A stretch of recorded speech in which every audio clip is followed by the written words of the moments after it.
football preview video. Today we're taking a look at the Week 3 matchup on Saturday, 7:30 p.m. You got Virginia hosting Florida State in what should be a pretty interesting game. We'll break it down for you in just a second. We'll welcome in Ian Cameron. You can find him on Twitter at Bobano, Bobano.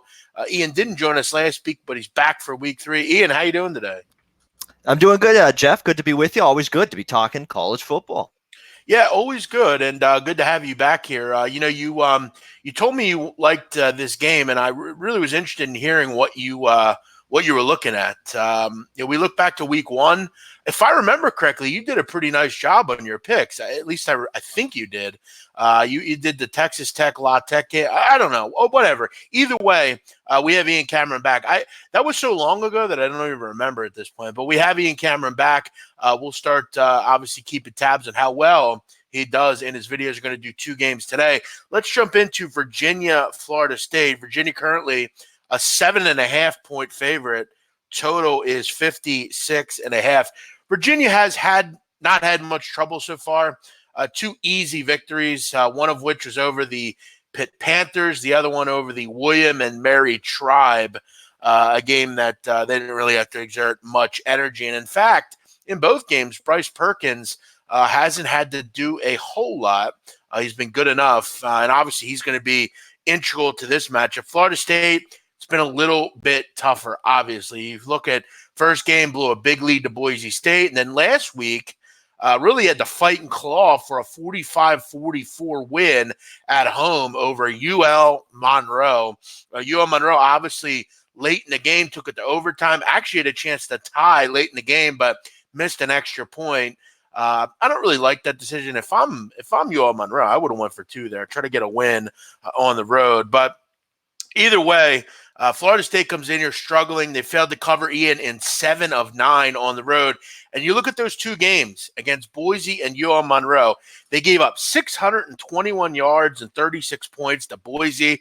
They gave up 419 yards and 44 points to UL Monroe. Defense continues to be a problem.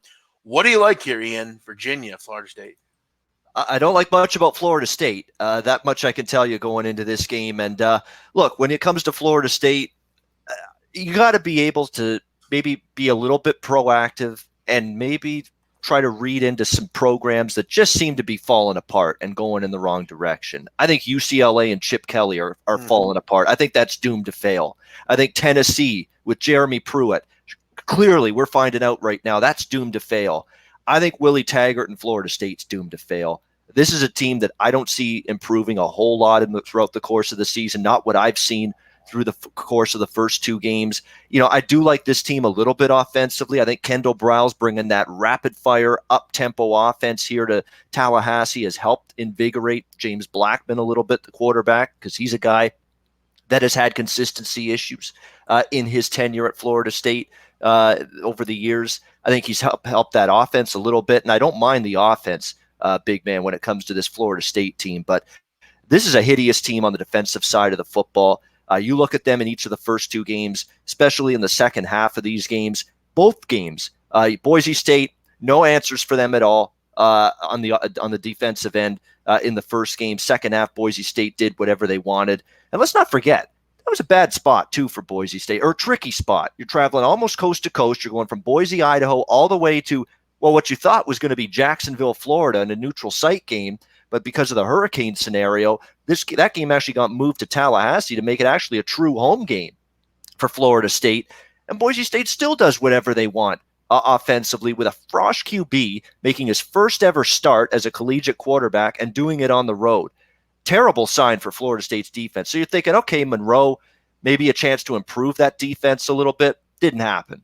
I mean, Caleb Evans, who's a senior quarterback and a pretty solid one from Monroe, did whatever he wanted offensively, moved the ball well. They ran the ball well. They threw it well. Great balance.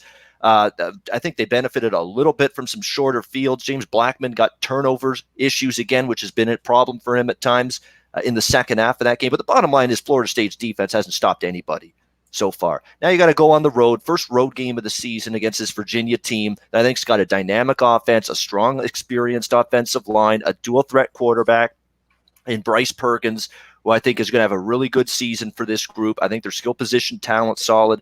I don't know where the stops are going to come from here for Florida State in this game, quite honestly. They haven't shown me they could stop anybody yet. Couldn't stop Boise in a fresh QB in his first start. Couldn't stop a Monroe offense at home from getting 44 points and over 400 yards against you. I don't trust Florida State to stop Virginia's offense in this game. On the flip side, there's a big discrepancy in these two teams, I think, defensively. Virginia's the much better defensive team. I do think Florida State will move the ball a little bit, though, because I do like some of the things I've seen from their offense. You know, the tempos work. Blackman's been a little bit better. He still makes the odd mistake, but he's been better. Akers, the running back's been solid. They found a couple good weapons at receiver, Florida State. So they've been able to move the ball pretty well in the first two games. But bottom line is I'm going on two wagers in this game, Jeff, the side and the total. Now that this number's down to 7, I'm laying the 7 here with Virginia. I just think they're a much better football team. I'll take Bronco Mendenhall over Taggart from a coaching standpoint going into this matchup. I'm also on this game over the total. I've been on Florida State overs, Jeff, the first 2 weeks. Both the games against Boise and Monroe, easy winners, flew over the total with plenty of room to spare. I think we get that here because when you look at betting overs in football, what do you like? You like capable offenses. We have that on both sides. We've got a rapid-fire, up-tempo offense. Well, we have that on the Florida State side. Virginia plays pretty slow. But Florida State plays rapid fire. And Kenny White, who is a well-known odds maker, a capper, did a good job with Power Ratings magazine.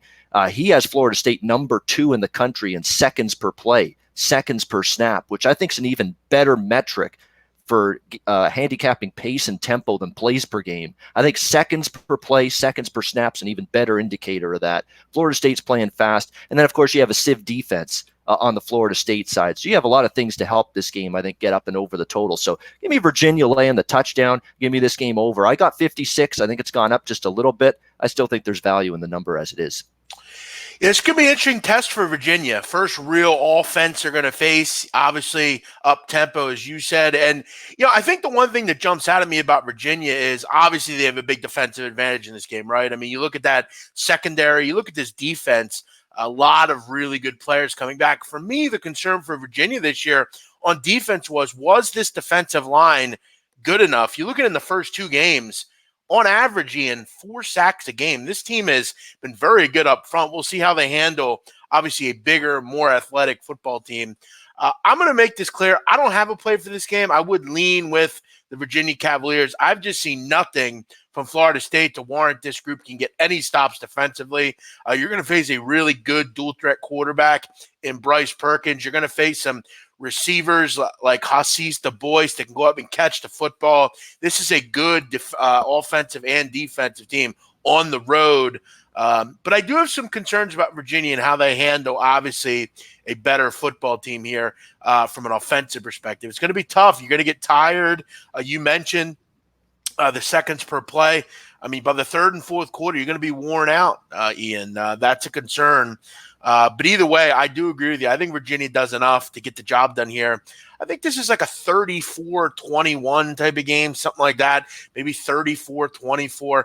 I don't know that it gets to the total. I'm surprised, Ian, that I thought it was a bit high, the number of 56.5. I thought maybe it'd be a little lower just because of Virginia's defensive numbers. But, on a plays per game, at least, they actually go decently fast. They're not like a bogged down, 60 plays a game. They do go decently fast. So should be an interesting game. I'm interested to see how it all shakes out in this ACC matchup. I'm going to agree with you, though. Ian Cameron taking a shot with Florida here. Virginia minus the Virginia, that's right. Minus the 7 here against the Florida State Seminoles. Ian, we'll take a look at another game. One last thing, actually, about this game before we wrap it up here, and I think it's a point that's worth mentioning. If by chance Virginia, bad first quarter, bad first half, slow start to this game, I'm going to be all over Virginia at halftime. And I've done very well with halftime bets. If you want, look at me on Twitter at Bobano. We've done a good job with halftime wagers so far. I'll be pouncing on Virginia's second half because we've seen Florida State outcoached, outplayed, out-schemed, out-everything in the first 2 games they've played in the second half of games against Boise State and Monroe. They've been a horrible second half team, 0-2 against the number in the second half. Watch out for that. If Virginia starts slow, maybe you look at them at a halftime bet for the second half. Great call, Ian. Good stuff as always. We will talk to you in another video. Thanks for joining me. As always, if you're new around here, make sure you like, subscribe, and comment. Let me know what you're on in the comment box. I'm the big man on campus. He's Ian Cameron. take a look for all the videos we have here on the channel. Have a good day. Thanks, big man.